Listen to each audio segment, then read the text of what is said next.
नाही आईस्क्रीम, नाही फालुदा, ना रबडी, तरीसुद्धा एकदम शरीराला थंडक देणारी आजची ही रेसिपी मी तुमच्यासाठी घेऊन आली आहे। उन्हाळ्याचा सीझन चालू आहे आणि बाजारामध्ये खूप सारे खरबुजे येत आहेत आणि हा खरबुजाचा ज्यूस एकदम शरीरासाठी पौष्टिक, कॅल्शियमयुक्त आणि प्रोटीनयुक्त असतं आणि शरीराला थंडक देणारी अशी ही रेसिपी आहे। नमस्कार, आपल्या स्वादरस मराठी चॅनलवर तुमचं मनापासून खूप खूप स्वागत आहे। आज मी तुमच्यासाठी घेऊन आली आहे खरबुजा मिल्कशेक। चला मग ही रेसिपी कशी बनवायची ती आपण बघून घेऊया। खरबुजा मिल्कशेक बनवण्यासाठी असा आपण बाजारातून रसाळ असा खरबुजा आणायचा आणि याची सिक्रेट गोष्ट म्हणजे जरी हा खरबुजा गोड नसेल तरी टेन्शन घ्यायची गरज नाही। आपण याच्यामध्ये असं काही पदार्थ टाकणार आहोत त्याच्यामुळे आपल्या खरबुजा मिल्कशेकची चव एकदम छान वाढेल। आता आपल्याला हा खरबुजा एका सुरीच्या साहाय्याने मधून असा कापून घ्यायचा आहे। त्याचे आपल्याला दोन भाग करायचे आहेत। तुम्ही बघू शकता किती रसाळ आणि एकदम छान खरबुजा आहे हा, खूप छान पिकलेला सुद्धा आहे। आता याच्या आतल्या ज्या बिया आहेत ना त्या आपल्याला काढून घ्यायच्या आहेत। आता ह्या कशा काढायच्या त्या आपण पाहून घेऊया।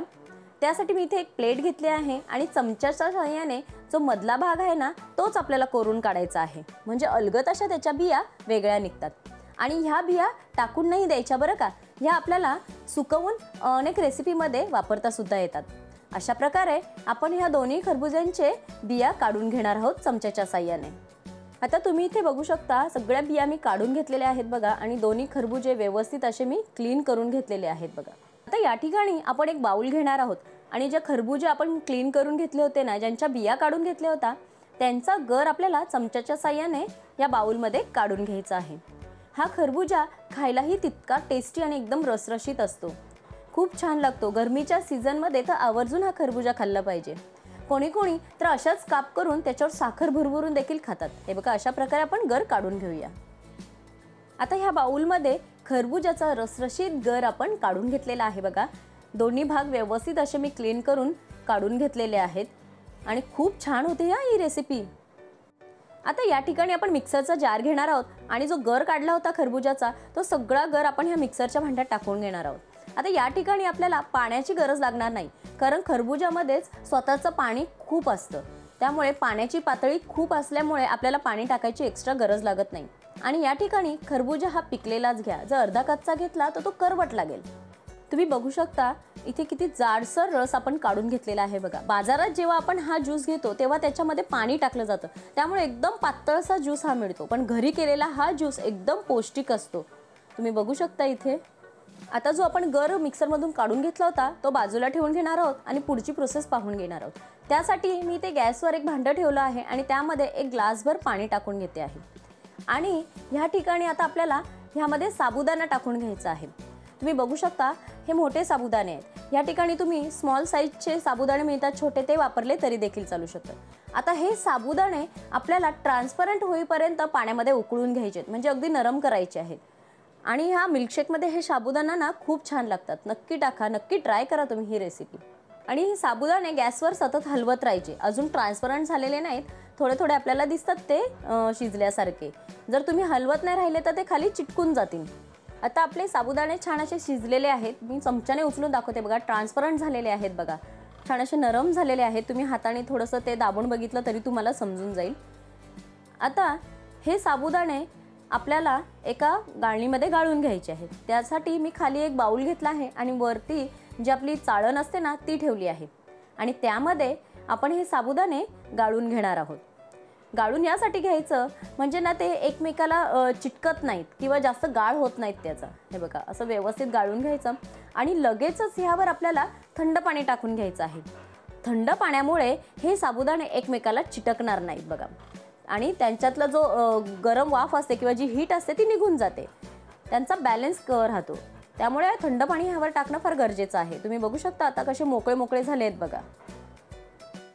गॅसवर पुन्हा तेच भांडं ठेवून दिलेलं आहे मी आणि ह्यामध्ये आपल्याला दूध घ्यायचं आहे। हे दूध मी गरम करून घेतलेलं आहे, रूम टेम्परेचरवर ठेवलं होतं।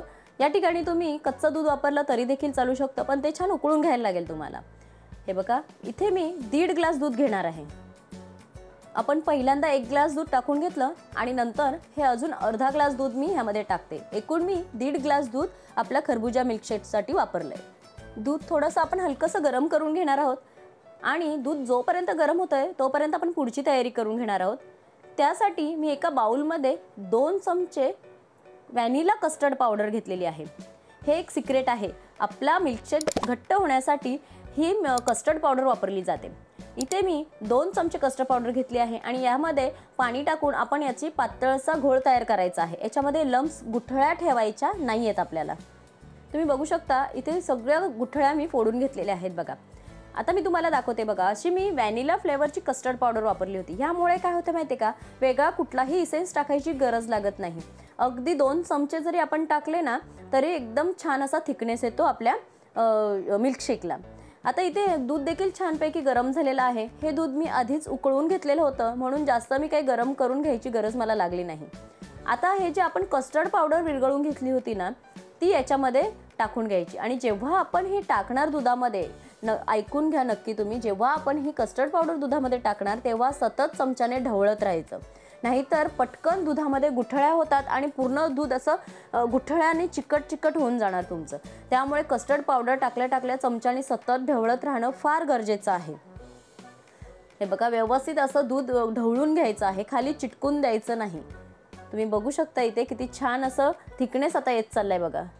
हे बघा, छान असा आता थिकनेस आलेला आहे आपल्या मिल्कशेकला। मी तुम्हाला चमच्याने देखील उचलून दाखवते, बऱ्यापैकी आता ते जाडसर दिसायला लागलेलं आहे। आता या ठिकाणी आपल्याला एक सिक्रेट टाकायचं आहे, ते म्हणजे कंडेन्स मिल्क। हे काय असतं तर दूध घट्ट करून जाडसर केलेलं दूध आहे, बाकी काही नाहीये। ते जाडसर दूध आहे, ते साखर टाकून घट्ट केलेलं असतं। हे मी 2 चमचे या ठिकाणी टाकून घेते आहे बघा। जेवढं तुम्हाला गोड पाहिजे तेवढ्या प्रमाणात तुम्ही टाकून घ्या। जर कंडेन्स मिल्क नसेल तर या ठिकाणी तुम्ही साखर टाकली तरी देखील चालू शकतं आणि खरबुजा पण गोड असतो, त्यामुळे प्रमाण घेऊनच व्यवस्थित तुम्ही चेक करून टाका।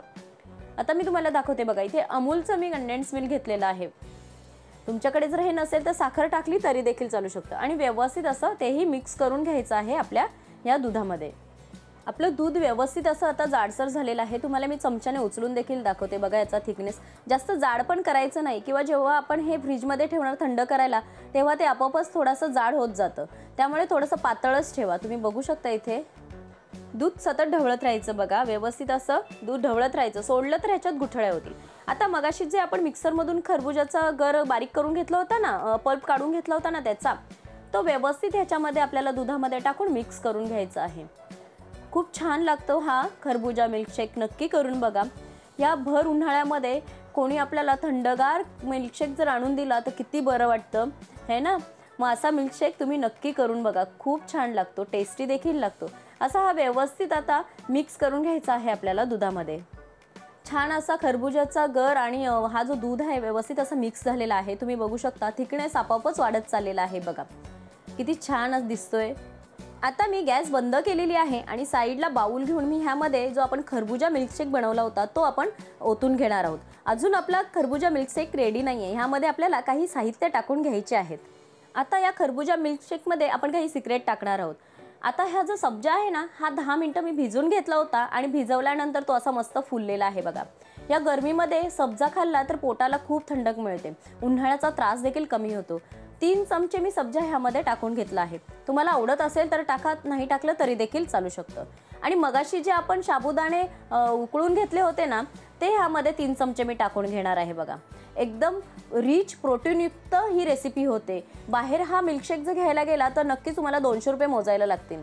हॉटेलमध्ये एका ग्लासासाठी आपण 200 रुपये मोजतो, पण घरी जर हा आपण मिल्कशेक करून बघितला खरबुजा मिल्कशेक तर 100 रुपयामध्ये एक मोठा बाउल बनून होतो बघा। आणि एकदम रिच प्रोटीनयुक्त आहे हा, नक्की करून बघा। या उन्हाळ्याच्या सीझनमध्ये पोटाला थंडक देणारी अतिशय उत्तम अशी रेसिपी आहे। आता हे जे साबुदाणे आहेत ते आणि सब्जा व्यवस्थित आपल्या मिल्कशेकमध्ये मिक्स करून घ्यायचे आहेत बघा। आणि ह्यावर आपण आता काही ड्रायफ्रुट्स टाकून घेणार आहोत।